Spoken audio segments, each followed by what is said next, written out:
श्री शिव पुराण रुद्र संहिता प्रथम सृष्टि खंड अध्याय 9।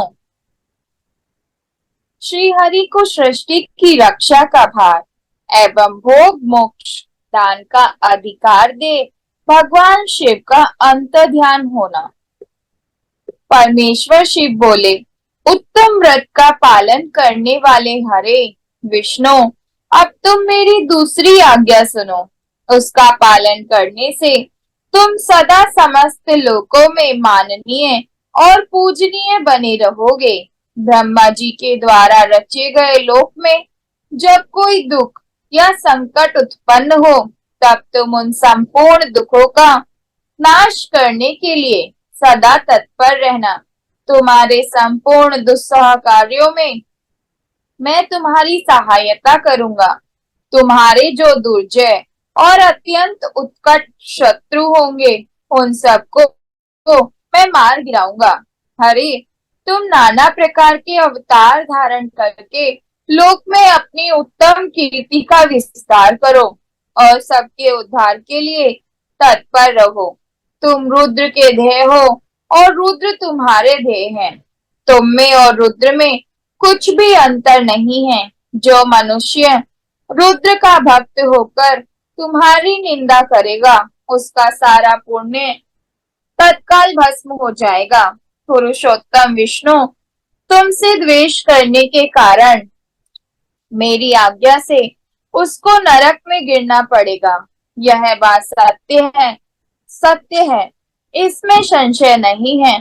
तुम इस लोक में मनुष्यों के लिए विशेषतः भोग और मोक्ष प्रदान करने वाले और भक्तों के ध्येय तथा पूज्य होकर प्राणियों का निग्रह और अनुग्रह करो।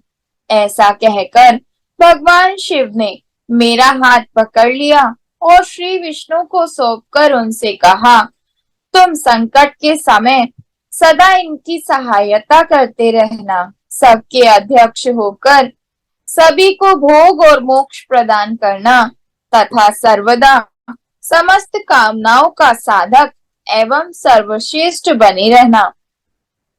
जो तुम्हारी शरण में आ गया, वह निश्चय ही मेरी शरण में आ गया। जो मुझ में और तुम में अंतर समझता है, वह अवश्य नरक में गिरता है। ब्रह्मा जी कहते हैं, देवर्षि, भगवान शिव का यह वचन सुनकर मेरे साथ भगवान विष्णु ने सबको वश में करने वाले विश्वनाथ को प्रणाम करके मंद स्वर में कहा। श्री विष्णु बोले, करुणा सिंधु जगन्नाथ शंकर, मेरी यह बात सुनिए। मैं आपकी आज्ञा के अधीन रहकर यह सब कुछ करूंगा। स्वामी, जो मेरा भक्त होकर आपकी निंदा करे, उसे आप निश्चय ही नरकवास प्रदान करें। नाथ, जो आपका भक्त है वह मुझे अत्यंत प्रिय है। जो ऐसा जानता है उसके लिए मोक्ष दुर्लभ नहीं है। श्री हरि का यह कथन सुनकर दुखारी हर ने उनकी बात का अनुमोदन किया और नाना प्रकार के धर्मों का उपदेश देकर हम दोनों के हित की इच्छा से हमें अनेक प्रकार के वर दिए। इसके बाद भक्त वत्सल भगवान शंभु कृपा पूर्वक हमारी ओर देखकर हम दोनों के देखते देखते सहसा वहीं अंतर्ध्यान हो गए। तभी से इस लोक में लिंग पूजा का विधान चालू हुआ है। लिंग में प्रतिष्ठित भगवान शिव भोग और मोक्ष देने वाले हैं। शिवलिंग की जो वेदी या अर्घ्य है, वह महादेवी स्वरूप है और लिंग साक्षात महेश्वर का लय का अधिष्ठान होने के कारण भगवान शिव को लिंग कहा गया है, क्योंकि उन्हीं में निखिल जगत का लय होता है। महामुनि, जो शिवलिंग के समीप कोई कार्य करता है, उसके पुण्य फल का वर्णन करने की शक्ति मुझ में नहीं है। श्री शिव पुराण रुद्र संहिता प्रथम सृष्टि खंड अध्याय 10। शिव पूजन की विधि तथा उसका फल। ऋषि बोले, व्यास शिष्य महाभाग, सूत जी, आपको नमस्कार है। आज आपने भगवान शिव की बड़ी अद्भुत एवं परम पावन कथा सुनाई है। दयानिधे ब्रह्मा और नारद जी के संवाद के अनुसार आप हमें शिव पूजन की वह विधि बताइए जिससे यहाँ भगवान शिव संतुष्ट होते हैं। ब्राह्मण, क्षत्रिय, वैश्य और शूद्र सभी शिव की पूजा करते हैं। वह पूजन कैसे करना चाहिए? आपने व्यास जी के मुख से इस विषय को जिस प्रकार सुना हो वह बताइए। महर्षियों का वह कल्याणप्रद एवं श्रुति सम्मत वचन सुनकर सूत जी ने उन मुनियों के प्रश्न के अनुसार सब बातें प्रसन्नता पूर्वक बताई। सूत जी बोले, मुनीश्वरों, आपने बहुत अच्छी बात पूछी है, परंतु वह रहस्य की बात है। मैंने इस विषय को जैसा सुना है और जैसी मेरी बुद्धि है उसके अनुसार आज कुछ कह रहा हूँ। जैसे आप लोग पूछ रहे हैं उसी तरह पूर्व काल में व्यास जी ने सनत कुमार जी से पूछा था, फिर उसे उपमन्यु जी ने भी सुना था। व्यास जी ने शिव पूजन आदि जो भी विषय सुना था उसे सुनकर उन्होंने लोकहित की कामना से मुझे पढ़ा दिया था। इस विषय को भगवान श्री कृष्ण ने महात्मा उपमन्यु से सुना था। पूर्व काल में ब्रह्मा जी ने नारद जी से इस विषय में जो कुछ कहा था वही इस समय मैं कहूंगा। ब्रह्मा जी ने कहा, नारद, मैं संक्षेप से लिंग पूजन की विधि बता रहा हूँ, सुनो। जैसा पहले कहा गया है वैसा जो भगवान शंकर का सुखमय, निर्मल एवं सनातन रूप है उसका तुम भक्ति भाव से पूजन करो। इससे समस्त मनोवांछित फलों की प्राप्ति होगी।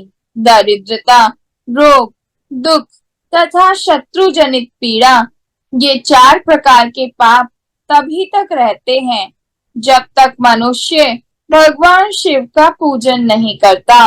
भगवान शिव की पूजा होते ही सारे दुख विलीन हो जाते हैं और समस्त सुखों की प्राप्ति हो जाती है। तत्पश्चात समय आने पर उपासक की मुक्ति भी होती है। जो मानव शरीर का आश्रय लेकर मुक्तया संतान सुख की कामना करता है उसे चाहिए कि वह संपूर्ण कार्यों और मनोरथों के साधक महादेव जी की पूजा करे। ब्राह्मण, क्षत्रिय, वैश्य और शूद्र भी संपूर्ण कामनाओं तथा प्रयोजनों की सिद्धि के लिए क्रम से विधि के अनुसार भगवान शंकर की पूजा करें। प्रातः काल ब्रह्म मुहूर्त में उठकर गुरु तथा शिव का स्मरण करके तीर्थों का चिंतन एवं भगवान विष्णु का ध्यान करें। फिर मेरा, देवताओं का, मुनि आदि का भी स्मरण चिंतन करके श्रोत पाठ पूर्वक शंकर जी का विधि पूर्वक नाम ले। उसके बाद शैया से उठकर निवास स्थान से दक्षिण दिशा में जाकर मल त्याग करें। मुने एकांत में मलोत्सर्ग करना चाहिए। उससे शुद्ध होने के लिए जो विधि मैंने सुन रखी है उसी को आज कहता हूँ, मन को एकाग्र करके सुनो। ब्राह्मण गुदा की शुद्धि के लिए उसमें 5 बार शुद्ध मिट्टी का लेप करे और धोए। क्षत्रिय 4 बार, वैश्य 3 बार और शूद्र 2 बार विधि पूर्वक गुदा की शुद्धि के लिए उसमें मिट्टी लगाए। लिंग में भी 1 बार प्रयत्न पूर्वक मिट्टी लगानी चाहिए। तत्पश्चात बाएं हाथ में 10 बार और दोनों हाथों में 7 बार मिट्टी लगाकर धोएं। तात प्रत्येक पैर में 3-3 बार मिट्टी लगाएं, फिर दोनों हाथों में भी मिट्टी लगाकर धोएं। स्त्रियों को शूद्र की ही भांति अच्छी तरह मिट्टी लगानी चाहिए। हाथ पैर धोकर पूर्ववत शुद्ध मिट्टी लें और उसे लगाकर दांत साफ करें। फिर अपने वर्ण के अनुसार मनुष्य दतवन करें। ब्राह्मण को 12 अंगुल की दतवन करनी चाहिए, क्षत्रिय 11 अंगुल, वैश्य 10 अंगुल और शूद्र 9 अंगुल की दतवन करे। यह दत्वन का मान बताया गया। मनुस्मृति के अनुसार काल दोष का विचार करके ही दत्वन करें या त्याग दें। तात, षष्ठी, प्रतिपदा, अमावस्या, नवमी, व्रत का दिन, सूर्यास्त का समय, रविवार तथा श्राद्ध दिवस ये दंत धावन के लिए वर्जित हैं। इनमें दत्वन नहीं करनी चाहिए। दत्वन के पश्चात तीर्थ आदि में जाकर विधि पूर्वक स्नान करना चाहिए। विशेष देश काल आने पर मंत्रोच्चारण पूर्वक स्नान करना उचित है। स्नान के पश्चात पहले आचमन करके वह धुला हुआ वस्त्र धारण करें। फिर सुंदर एकांत स्थल में बैठकर संध्या विधि का अनुष्ठान करें। यथा योग्य संध्या विधि का पालन करके पूजा का कार्य आरंभ करें। मन को सुस्थिर करके पूजा गृह में प्रवेश करें। वहां पूजन सामग्री लेकर सुंदर आसन पर बैठें। पहले न्यास आदि करके क्रमशः महादेव जी की पूजा करें। शिव की पूजा से पहले गणेश जी की, द्वारपालों की और दिक्पालों की भी भली भांति पूजा करके पीछे देवता के लिए पीठ स्थान की कल्पना करें अथवा अष्टदल कमल बनाकर पूजा द्रव्य के समीप बैठें और उस कमल पर ही भगवान शिव को समासीन करें। तत्पश्चात 3 आचमन करके पुनः दोनों हाथ धोकर 3 प्राणायाम करके मध्यम प्राणायाम अर्थात कुंभक करते समय त्रिनेत्रधारी भगवान शिव का इस प्रकार ध्यान करें। उनके 5 मुख हैं, 10 भुजाएं हैं, शुद्ध स्फटिक के समान उज्जवल कांति है। सब प्रकार के आभूषण उनके श्रीअंगों को विभूषित करते हैं तथा वे या चर्म की चादर ओढ़े हुए हैं। इस तरह ध्यान करके यह भावना करें कि मुझे भी इनके समान ही रूप प्राप्त हो जाए। ऐसी भावना करके मनुष्य सदा के लिए अपने पाप को भस्म कर डाले। इस प्रकार भावना द्वारा शिव का ही शरीर धारण करके उन परमेश्वर की पूजा करें। शरीर शुद्धि करके मूल मंत्र का क्रमशः न्यास करें अथवा सर्वत्र प्रणव से ही षडंग न्यास करें। ओम अतिज्ञादि आदि रूप से संकल्प वाक्य का प्रयोग करके फिर पूजा आरंभ करें। पाग, अर्घ्य और आचमन के लिए पात्रों को तैयार करके रखे। बुद्धिमान पुरुष विधि पूर्वक भिन्न भिन्न प्रकार के 9 कलश स्थापित करें। उन्हें कुशाओं से ढककर रखें और कुशाओं से ही जल लेकर उन सबका प्रोक्षण करें। तत्पश्चात उन सभी पात्रों में शीतल जल डालें। फिर बुद्धिमान पुरुष देखभाल कर प्रणव मंत्र के द्वारा उनमें नांकित द्रव्यों को डाले। खस और चंदन को पाक पात्र में रखे। चमेली के फूल, शीतल चीनी, कपूर, बड़की जड़ तथा तमाल इन सबको यथोचित रूप से कोट पीस कर चूर्ण बना ले और आचमनीय के पात्र में डाले। इलायची और चंदन को तो सभी पात्रों में डालना चाहिए। देवादिदेव महादेव जी के पार्श्व भाग में नंदीश्वर का पूजन करें। गंध, धूप तथा भांति भांति के द्वीपों द्वारा शिव की पूजा करें। फिर लिंग शुद्धि करके मनुष्य प्रसन्नता पूर्वक मंत्र समूहों के आदि में प्रणव तथा अंत में नमः पद जोड़कर उनके द्वारा इष्ट देव के लिए यथोचित आसन की कल्पना करें। फिर प्रणव से पदासन की कल्पना करके यह भावना करें कि इस कमल का पूर्व दल साक्षात अणिमा नामक ऐश्वर्य रूप तथा अविनाशी है। दक्षिण दल लगिमा है, पश्चिम दल महिमा है, उत्तर दल प्राप्ति है, अग्नि कोण का दल प्राकम्य है, नेत्र कोण का दल ईशित्व है, वायव्य कोण का दल वशित्व है, ईशान कोण का दल सर्वज्ञत्व है। और उस कमल की कर्णिका को सोम कहा जाता है। सोम के नीचे सूर्य है, सूर्य के नीचे अग्नि है और अग्नि के भी नीचे धर्म आदि के स्थान है।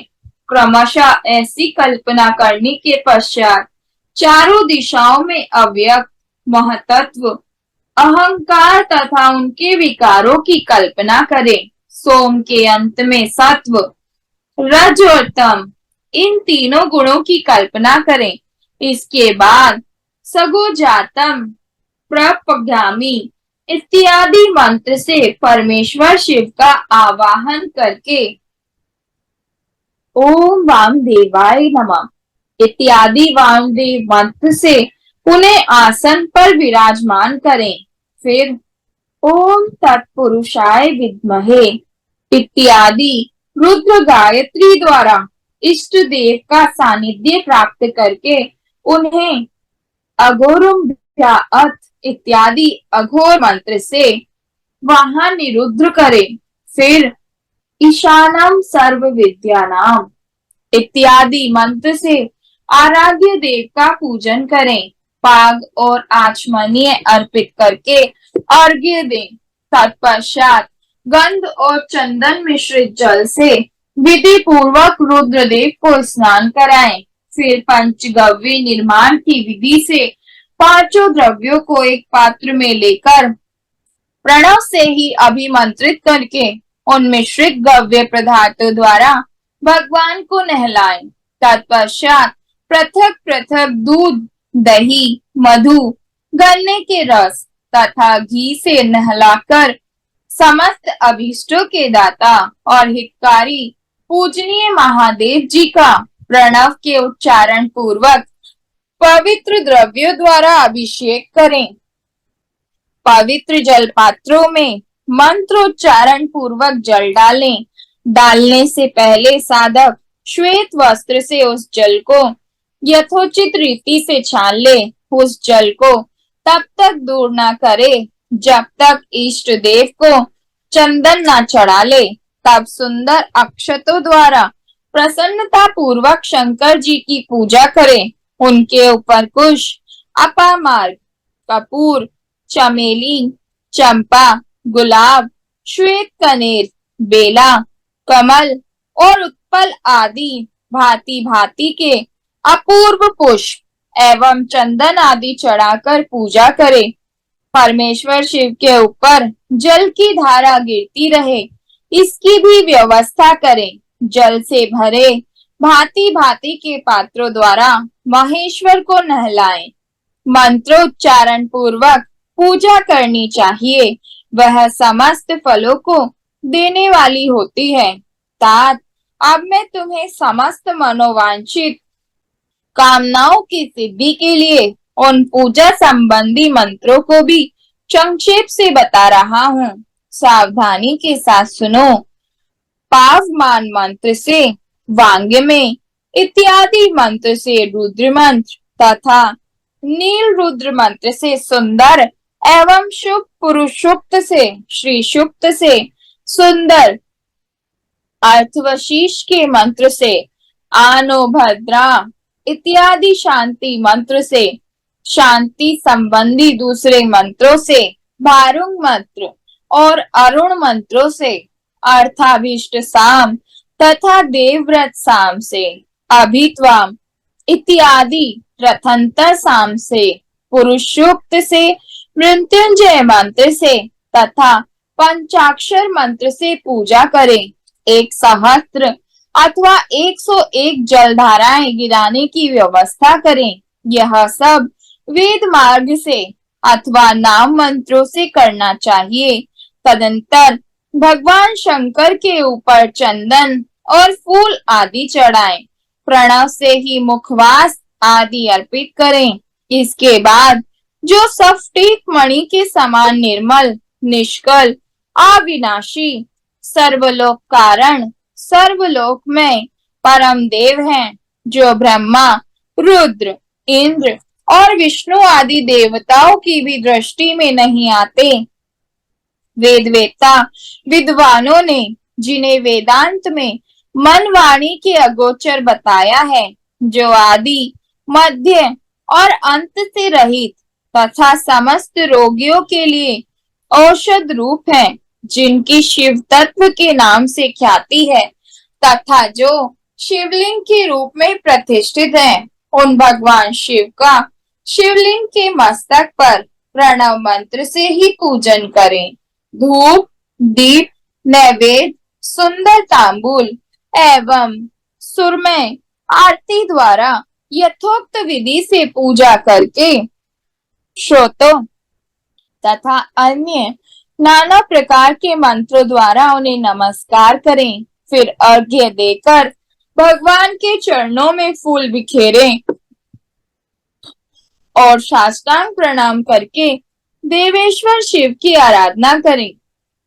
फिर हाथ में फूल लेकर खड़ा हो जाएं और दोनों हाथ जोड़कर निम्नांकित मंत्र से सर्वेश्वर शंकर की पुनः प्रार्थना करें।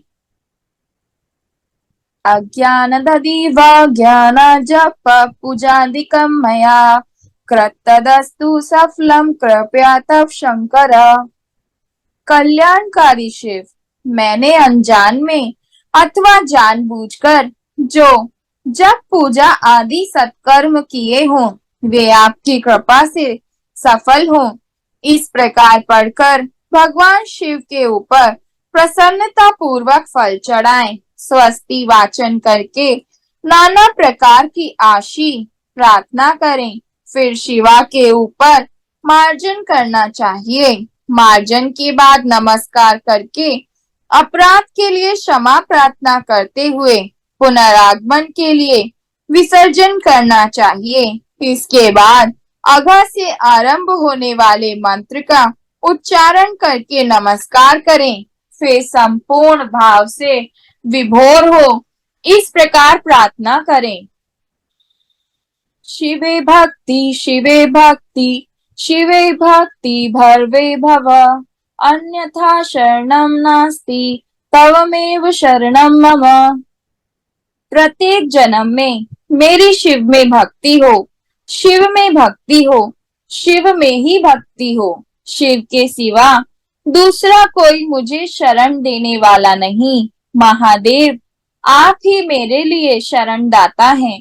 इस प्रकार प्रार्थना करके संपूर्ण सिद्धियों के दाता देवेश्वर शिव का पराभक्ति के द्वारा पूजन करें। विशेषतः गले की आवाज से भगवान को संतुष्ट करें। फिर सपरिवार नमस्कार करके अनुपम प्रसन्नता का अनुभव करते हुए समस्त लौकिक कार्य सुखपूर्वक करता रहे।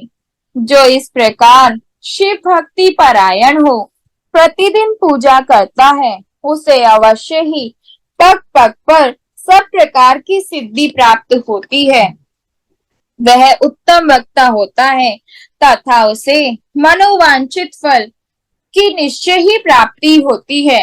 रोग, दुख, दूसरों के निमित्त से होने वाला उद्वेग, कुटिलता तथा विष आदि के रूप में जो जो कष्ट उपस्थित होता है, उसे कल्याणकारी परम शिव अवश्य नष्ट कर देते हैं। उस उपासक का कल्याण होता है। भगवान शंकर की पूजा से उसमें अवश्य सद्गुणों की वृद्धि होती है। ठीक उसी तरह जैसे शुक्ल पक्ष में चंद्रमा बढ़ते हैं। मुनि श्रेष्ठ नारद, इस प्रकार मैंने शिव की पूजा का विधान बताया। अब तुम क्या सुनना चाहते हो? कौन सा प्रश्न पूछने वाले हो? रुद्र संहिता प्रथम सृष्टि खंड अध्याय 11। भगवान शिव की श्रेष्ठता तथा उनके पूजन की अनिवार्य आवश्यकता का प्रतिपादन। नारद जी बोले, ब्रह्मांड प्रजापते, आप धन्य हैं, क्योंकि आपकी बुद्धि भगवान शिव में लगी हुई है। विधे, आप पुनः इसी विषय का सम्यक प्रकार से विस्तार पूर्वक वर्णन कीजिए। ब्रह्मा जी ने कहा, तात, एक समय की बात है, मैं सब ओर से ऋषियों तथा देवताओं को बुलाकर उन सबको क्षीर सागर के तट पर ले गया। जहाँ सबका हित साधन करने वाले भगवान विष्णु निवास करते हैं। वहां देवताओं के पूछने पर भगवान विष्णु ने सबके लिए शिव पूजन की ही श्रेष्ठता बतलाकर यह कहा कि एक मुहूर्त या एक क्षण भी जो शिव का पूजन नहीं किया जाता वही हानि है, वही महान छिद्र है, वही अंधापन है और वही मूर्खता है। जो भगवान शिव की भक्ति में तत्पर है, जो मन से उन्हीं को प्रणाम और उन्हीं का चिंतन करते हैं, वे कभी दुख के भागी नहीं होते। जो महान सौभाग्यशाली पुरुष मनोहर भवन, सुंदर आभूषणों से विभूषित स्त्रियां, जितने से मन को संतोष हो उतना धन, पुत्र, पौत्र आदि संतति, आरोग्य, सुंदर शरीर, अलौकिक प्रतिष्ठा, स्वर्गीय सुख, अंत में मोक्ष रूपी फल अथवा परमेश्वर शिव की भक्ति चाहते हैं, वे पूर्व जन्मों के महान पुण्य से भगवान सदाशिव की पूजा अर्चना में प्रवृत्त होते हैं। जो पुरुष नित्य भक्ति परायण हो, शिवलिंग की पूजा करता है, उसको सफल सिद्धि प्राप्त होती है तथा वह पापों के चक्कर में नहीं पड़ता। भगवान के इस प्रकार उपदेश देने पर देवताओं ने उन श्री हरि को प्रणाम किया और मनुष्यों की समस्त कामनाओं की पूर्ति के लिए उनसे शिवलिंग देने के लिए प्रार्थना की। मुनि श्रेष्ठ उस प्रार्थना को सुनकर जीवों के उद्धार में तत्पर रहने वाले भगवान विष्णु ने विश्वकर्मा को बुलाकर कहा, विश्वकर्मन, तुम मेरी आज्ञा से संपूर्ण देवताओं को सुंदर शिवलिंग का निर्माण करके दो। तब विश्वकर्मा ने मेरी और श्रीहरि की आज्ञा के अनुसार उन देवताओं को उनके अधिकार के अनुसार शिवलिंग बनाकर दिए। मुनि श्रेष्ठ नारद, किस देवताओं को कौन सा शिवलिंग प्राप्त हुआ, इसका वर्णन आज मैं कर रहा हूँ, उसे सुनो। इंद्र पद्मराग मणि के बने हुए शिवलिंग की और कुबेर सुवर्ण में लिंग की पूजा करते हैं। धर्म पीतमणि में पुखराज के बने हुए लिंग की तथा वरुण श्याम वर्ण के शिवलिंग की पूजा करते हैं। भगवान विष्णु इंद्र नील में तथा ब्रह्मा हेम में लिंग की पूजा करते हैं। मुने विश्व देवगण चांदी के शिवलिंग की, वसुगण पीतल के बने हुए लिंग की तथा दोनों अश्वनी कुमार पार्थिव लिंग की पूजा करते हैं। लक्ष्मी देवी स्फटिक में लिंग की, आदित्यगण ताम्र में लिंग की, राजा सोम मोती के बने हुए लिंग की तथा अग्निदेव वज्र हीरे के लिंग की उपासना करते हैं। श्रेष्ठ ब्राह्मण और उनकी पत्नियां मिट्टी के बने हुए शिवलिंग का, मयासुर चंदन निर्मित लिंग का और नागगण मूंगे के बने हुए शिवलिंग का आदर पूर्वक पूजन करते हैं। देवी मक्खन के बने हुए लिंग की, योगी जन भस्म में लिंग की, यक्षगण दधि निर्मित लिंग की, छाया देवी आटे से बनाए हुए लिंग की और ब्रह्म पत्नी रत्न में शिवलिंग की निश्चित रूप से पूजा करती है।